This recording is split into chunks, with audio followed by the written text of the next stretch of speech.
welcome back to Social Work Sorted. I'm Vicky, this is my YouTube channel, it's very new. Let me know if you are enjoying these videos, subscribe if they are helpful, leave comments.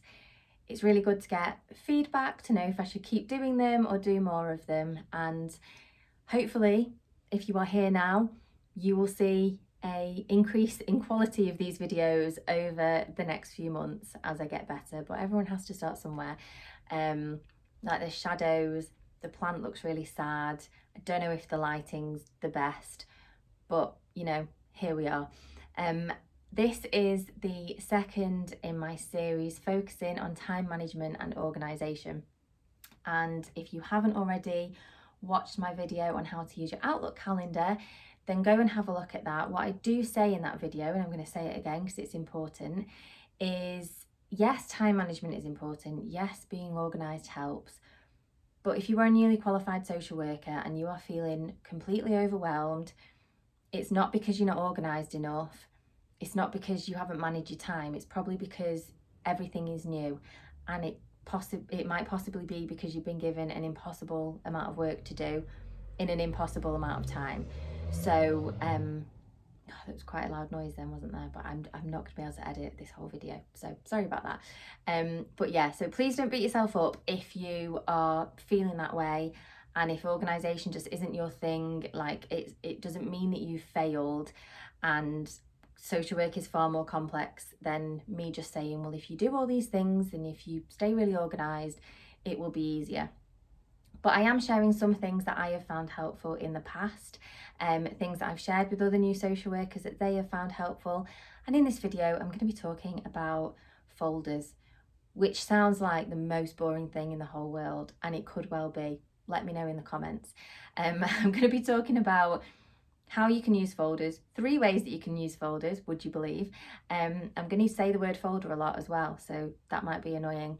But 3 ways that you can use folders to stay organised, and we'll see how it goes.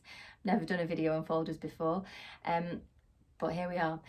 The first way that I would recommend you using folders in social work, and especially as a new social worker, is to put together a collection of frequently used web pages. What do I mean by this? So when you're starting out, when you're doing your induction, you will need to read lots of policy documents. You will need to become, if you're in children's services, which is where I focus, you will need to become very familiar with Working Together 2018, your statutory guidance, and you will need to be familiar with your local authority internal policy and procedures. So sometimes these are online procedures that cover a particular area and a number of authorities within that area. So just make sure that you check what it is for where you work. The reason I say open a folder for these is what you will find is, particularly say in Working Together, there is guidance in and around assessment, what's recommended to do as part of an assessment. There is guidance around strategy meetings. There are flow charts, so literally showing you step by step what needs to happen, for example, in a Section 47 investigation. And when you're first starting out and you're really trying to familiarise yourself with the legislation and you're trying to match up what is happening in the team with where you are in that flow chart, you will find yourself going back to that document again and again. And if you already, while you're doing your induction, if you kind of tap into a particular page that you need and save that web page in a desktop folder, it's going to save you some time. The same with your policies and procedures. So your kind of locality, your area, like I said, they will have their own online procedures. So for example, there will be usually like a step-by-step. I know where I live and have worked before, there is a step-by-step of what you can do if, for example, you need to see a child but you don't have parental consent for that. So there is a whole section on the actions that you need to take.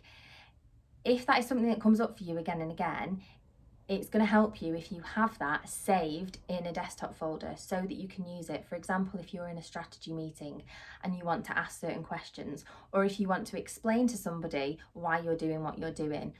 And although, yes, you can absolutely, get it up on your screen, go to Working Together, look for that particular page, and it might take 2 minutes, if you're doing that 10 times in a day, which you might be when you first start out, that's 20 minutes and that's a lunch break.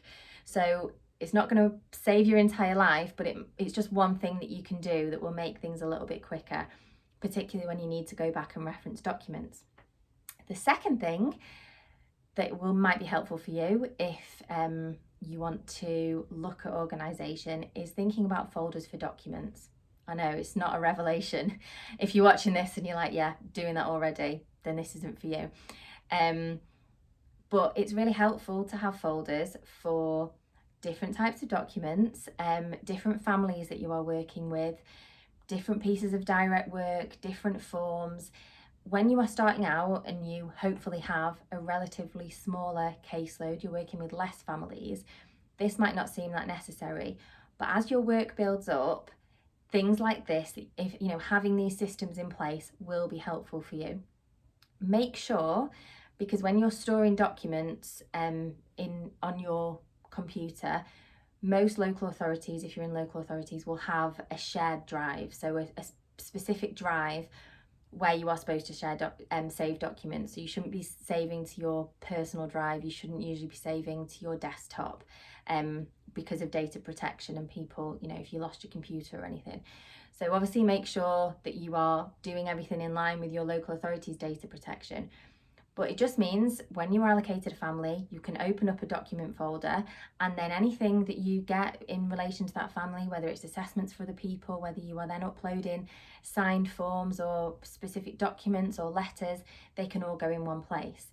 Usually, or you should, most places will have in terms of your recording system, you will have a place where you are supposed to upload documents. So they're not just supposed to stay in this shared drive on a computer.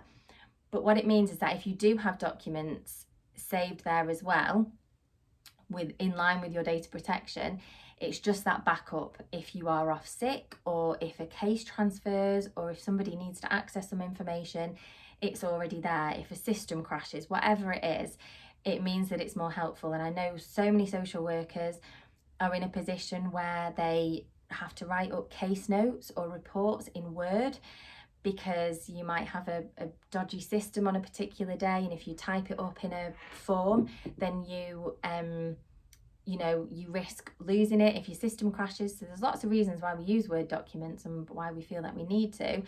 So it just means they're in a safe space. And like I said, if you are working on an assessment and you go off, or if you're halfway through a court statement and it transfers, it's already there for somebody, they're able to access it. In the same way, and the third way that I want to talk about folders is using your email folders. Again, if you're already doing that, amazing. If not, this might be a really useful thing for you to do, because if you've started already, you will know that we send and receive far too many emails. One thing I hate is a really, really long email chain that just never ends and kind of copies people into it.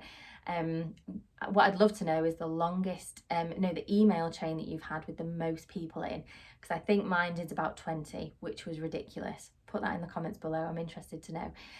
But yeah, we send and receive a lot of emails. It's a huge way that we communicate about families. Not saying it's a good thing at all. If you do the same thing with your emails, so when you are allocated a child or a family to work with, open a folder within it's usually Outlook, within your email, whatever your email system is, where you put all the emails that connect with that child or that family. Be mindful, most places will say that you shouldn't, even for folders, you shouldn't be using families' names, so either a child's full name or a second name. You might need to use the reference number that you use on your system. The same goes for subject lines of emails as well. A lot of places have policy around not using a child's name in a subject line and just using a reference number. And I'm not saying I don't want us to see people as numbers, because that's really problematic as well. But it's just about you practicing in line with whatever your data protection policy is saying. But opening an email folder is really useful in the same way that your document folder is. So when you need to find something, you need to find something fast, you need to reference something, it is there. I have done this same thing with my sent emails as well. So if I'm working with a particular family and I'm sending emails, particularly ones that are more significant, once I've sent them and they're in my sent box, I will move them into that folder. Because you might have situations where people say, oh, I didn't receive that email, or I didn't get that notification, and then you might need to go back to that email and forward it and say, actually, I sent it on this date. And obviously you'd never do that in a passive aggressive way. Like I've never done that in a passive aggressive way, but it is supportive. Without being sarcastic about it, it's a supportive way to make sure that you are following things up. And for the same reasons, if anything happens, if you go off, if you transfer the case, everything is in one place for somebody to be able to access. And that is going to mean that for a child or a young person, hopefully there is less likelihood that they're going to have to repeat a version of a story again. In the same way, when your case is closed, or if you're no longer working with them, I would then have a folder where I would put all those emails in as well, so I can access them as and when you need, because you don't know when you're going to need a piece of information again.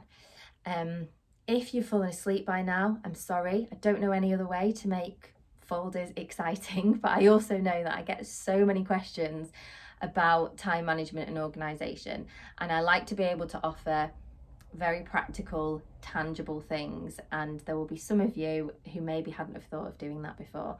So if that's you and if it's been helpful, let me know in the comments. I'm going to be doing for more videos similar to what I do over on Instagram.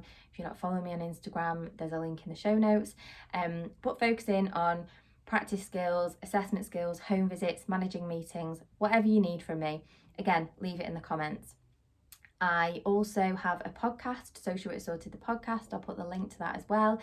If you're watching this and you would like to join and come on the podcast as a guest, send me an email. That's in the show notes. And there's another thing that I was going to say. Oh, my email newsletter is called The Space. I send it out every week. There is always resources that I have accessed throughout the week or throughout the month that I think you will find helpful as a new social worker, whether they are podcasts, people's blogs, articles, posts that people share. I forward that all to you on a Wednesday. So there is also a link for you to sign up to that as well. If you're interested in my training resources and joining a monthly live Q&A, then I have a membership, The Collective. It's